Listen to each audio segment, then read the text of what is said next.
air, online, on the go. Fox Toledo News at 10 starts right now. The FBI has now joined the search for a serial killer. Good evening, I'm Laura Emerson. Police in Virginia, Michigan, and right here in Toledo are following up on the more than 300 tips they have received. Investigators believe the man who stabbed Anthony Leno here in Toledo has also stabbed at least a dozen other people in Leesburg, Virginia, and Flint, Michigan. 5 of those people have died. Others are in critical condition.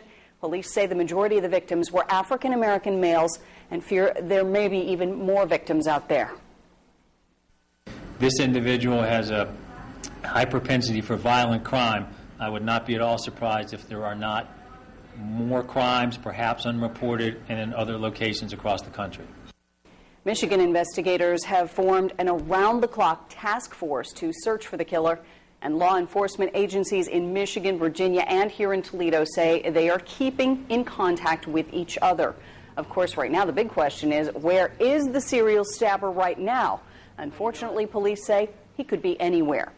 Here is another look at the suspect composite. He's described as a white male in his 30s, between 5'8" and 5'11", with dark hair. Police think he is currently driving a vehicle like this, an older model Chevy Blazer, dark green with a lower section that is tan. He's considered extremely dangerous.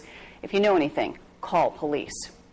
The TV show America's Most Wanted is stepping in to try to help catch that serial stabber who's been on the attack since May. The show is currently working with the Leesburg Police Department, which is near their headquarters.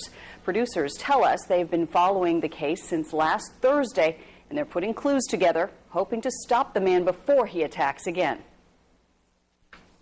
If you look at the timeline, he's definitely ramped up his attacks in the month of July. So he is definitely a killer who's on the loose and on a killing spree, and he definitely needs to be apprehended. America's Most Wanted will air the case this Saturday at 9, right here on Fox Toledo. The serial stabber is the talk of much of Toledo. In the African-American community, many people are on guard since police say the guy has been mostly targeting black males. Cedric Brock, the pastor of Mount Nebo Baptist Church in Central City, his congregation is 97% African-American, and he says it's sad that black men now have to be on guard. People are telling me, as well as others, to be careful. To don't speak to people. And that's sad that you can't just speak to people and say, good morning or good afternoon or how's your day. You can't. It's sad. Brock also says it's not just the black community who needs to be cautious, but all communities. Being aware of your surroundings is number one when protecting yourself from possible attackers. Tiffany Tarpley got some tips from a local martial arts expert tonight. She's live with ways you can stay safe. Well, this serial stabber is getting up close and personal with his victims, but even though it may seem like an encounter with this guy or anyone else can be hopeless, it's not. You can fight back. Bad thing. If he's going to stab me and I just cower here, there's no way that's going to work out for me. Master instructor Jeff Gears has been teaching martial arts to people of all ages for nearly 30 years. Here at Premier Martial Arts in West Toledo, it's knowing the basics that can keep you safe. Space equals time, and that time, the longer it takes a person to get to you, the safer you're going to be. Gears says if you're in a situation where someone approaches you, be proactive. If you feel uncomfortable, follow your first instinct and say stop. And if they keep coming, get away.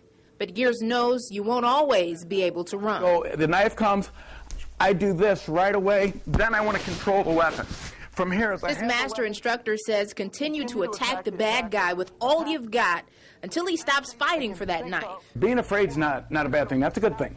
You know, you want to enjoy and take advantage of that, but not allowing that fear to paralyze you. Typically, the more aware you are of your surroundings, the more aware you are of when you could be in danger, the less likely you are to be the victim of a crime simply because you're paying attention. Whatever I need to do to start.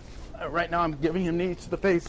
Gears also says if you're in a situation where you have to fight with your attacker and they have that knife, mentally prepare yourself that you'll probably be injured. That way you won't shut down if you actually get cut. For more on how you can learn to stay safe, just click on foxtoledo.com a little later on tonight. Reporting live, Tiffany Tarpley, Fox Toledo News.